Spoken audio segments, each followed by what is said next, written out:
तो डर ये था कि आरिफ अलवी साहब कहीं पीटीआई से अलहदगी का अनाउंसमेंट ना कर दें। आज आरिफ अलवी साहब की अचानक से साइन कर देना क्या इस बात की निशानदेही करता है कि चीफ जस्टिस साहब को भी उन्होंने डिच कर दिया है और साथ साथ पीटीआई को भी?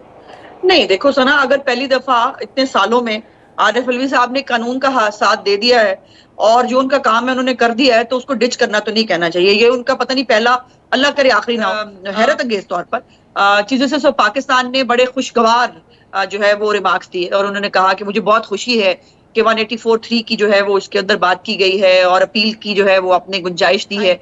लेकिन आपके खुद के इदारे के अंदर ये हो कि जजों को बकायदा जो है वो खुद आपस में तो गुफ्तगू करते ही होंगे, जाहिर सी बात है, लेकिन उनको लिख के फैसलों के जरिए जो है ये कहना पड़े कि हमारे जो है इदारे में जमहूरियत नहीं है। वो कहें कि पॉलिटिशियंस इन रोब हैं, वो कहें कि जजेस साहिबान आपस में गुफ्तगू भी नहीं करते। अजमा साहिबा, ये आपको भी पता है। अब वो सास साहिबा जो है उनकी अपनी फरमाइशें हैं, बाकी खानदान की अपनी फरमाइशें हैं। अब ये सास साहिबा किस चक्कर में मुनीब साहब को जो है वो मैसेजेस कर रहे हैं, उनको इमोजीज भेज रही हैं और वो पता नहीं उनको क्या जवाब दे रहे हैं। और आज इमरान खान साहब ने कह दिया है उनको, जो है उन्होंने कहा जजेस को जो है वो नामालूम जो है वो धमकियां आ रही है। अब ये बताइए कि किन जजों से ताल्लुक है इमरान खान का, कौन शिकायतें लगा रहा है इमरान खान को? बराए मेहरबानी में इस बेंच पे एतबार नहीं है, वो वन साइडेड फैसला करके उठ के चले जाते हैं। हाँ अजमा साहब, ये फरमाइएगा, ये 3 मेंबर्स के ऊपर जो एतराज लगाया आज ख्वाजा आसिफ ने बड़ा ओपनली 2 नंबरी पर भी इल्जाम लगा दिया है। तो ये तो ठीक है, मामला जिस तरह चल रहे हैं, लेकिन इस तरह कब तक चलेंगे? कोई आप लोग जो कानून बनाते हैं वो फिर अब प्रेसिडेंट ने साइन भी कर दिया। मुझे डर ये था कि आरिफ अलवी साहब कहीं पीटीआई से अलहदगी का अनाउंसमेंट ना कर दें आज,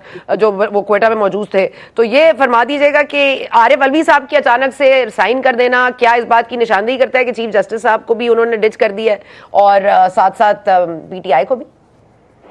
नहीं, देखो सना, अगर पहली दफा इतने सालों में आरिफ अलवी साहब ने कानून का साथ दे दिया है और जो उनका काम है उन्होंने कर दिया है, तो उसको डिच करना तो नहीं कहना चाहिए। ये उनका पता नहीं पहला, अल्लाह करे आखिरी ना हो। पहला एक कानूनी और आईनी काम है कि उनको जो पार्लियामेंट कानून बना के भेजे वो उसके ऊपर जो है वो दस्तखत फरमा दें।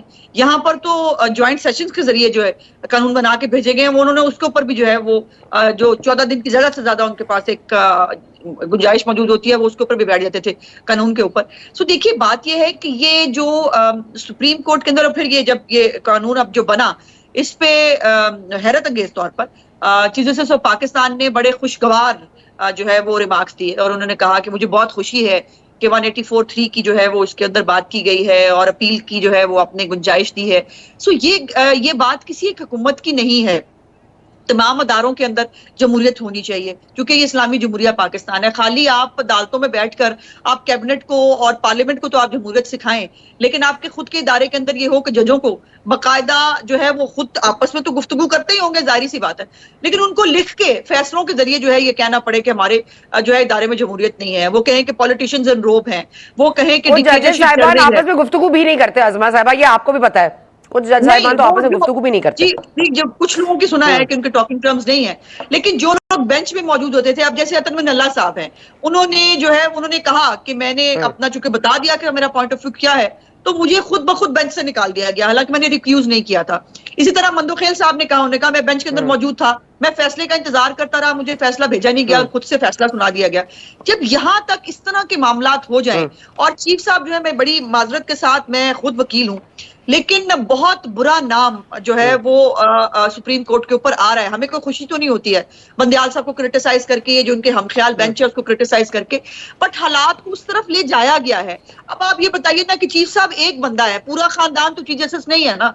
अब वो सास साहिबा जो है उनकी अपनी फरमाइशें हैं, बाकी खानदान की अपनी फरमाइशें हैं। अब ये सास साहिबा किस चक्कर में मुनीब साहब को जो है वो मैसेजेस कर रहे हैं, उनको इमोजीज भेज रही हैं और वो पता नहीं उनको क्या जवाब दे रहे हैं। और आज इमरान खान साहब ने कह दिया है उनको, जो है उन्होंने कहा जजेस को जो है वो नामालूम जो है वो धमकियां आ रही है। अब ये बताइए कि किन जजों से ताल्लुक है इमरान खान का, कौन शिकायतें लगा रहा है इमरान खान को? जजेस का कोड ऑफ कंडक्ट तो ये कहता है कि उनका किसी से ताल्लुक ही नहीं होता, वो तो सोशलाइज नहीं कर सकते। अब इमरान खान का ताल्लुक किन के साथ है? और ये फैसलों में नजर आ रहा है कि वन साइडेड एक बेंच बनाया जाता है। देखिए, ये रिवायत रही है हमेशा सना कि जो हमेशा किसी बेंच के अंदर किसी एक जज के ऊपर या बेंच के ऊपर कोई जरा सा डाउट का जो है वो इजहार कर दे, वो कह दे कि मैं जी सर मैं नहीं आपके सामने केस नहीं लगवाना चाहता, जजेस फौरन उठ के चले जाया करते थे।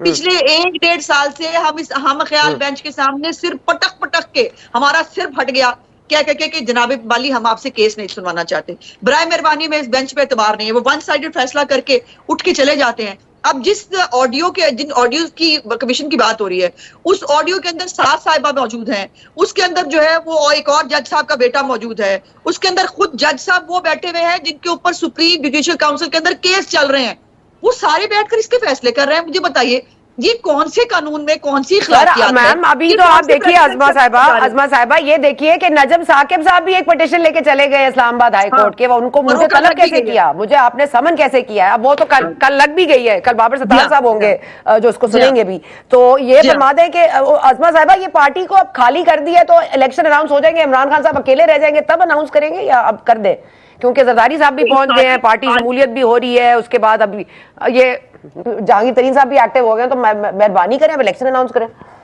इलेक्शन तो अनाउंस कर चुके हैं ना, इलेक्शन तो 8 अक्टूबर को हो रहे हैं, बल्कि आज तो वजीर कानून ने जो है जो मुज़ाकरात की अंदरूनी कहानी है वो भी बता दी है कि जो है वो 1 अक्टूबर या 30 सितंबर को जो है वो इलेक्शन की डेट के ऊपर इत्तेफाक हो चुका था, लेकिन वही इमरान खान की हद जर्मी के उसने जो बात अगर ट्रैक पे चल भी रही होती है ना, उसने ट्रैक से उतार देना होता है, और सिर्फ इस मुल्क में आइन और कानून वो है जो इमरान खान कहे। सो इलेक्शंस जो है वो बिल्कुल अपने टाइम पे होंगे, लेकिन इसके अंदर उनकी पार्टी खाली हो रही है तो इमरान खान की हरकतों की वजह से हो रही है। अगर इमरान खान जो है वो हेड ऑन क्लूजन की तरफ जा रहा है, अगर वो जो है वो एक इदारे को उसने समझ लिया है कि मैं सिविलियंस की तरह इनको भी रगड़ दूंगा, और मैं वो कह रहा है 2 ही तो इमारतों पे जो है 2 इमारतें ही तो जली हैं, कौन सी बड़ी बात हो गई। जिस शख्स को ये नहीं मालूम, उसको अंदाजा नहीं हो रहा कि 9 मई को क्या हुआ है, वो कह रहा है 2 इमारतें तो जली हैं, क्या हो गया। सो वो इस तरह का लीडर तो फिर पाकिस्तान के अंदर नहीं चल सकता, और फिर लोगों ने अपने सियासी फैसले करने होते हैं, अपने सियासी मुस्तकबिल को देखना होता है। तो अगर उनकी चाल चलन रोकना है तो अजमा साहिबा एक्ट करना होगा। चलें, आपने इन्वेस्टिगेशन क्लोज होने की बात की, बहुत शुक्रिया Azma, that's all I have time for, thank you so much for joining us.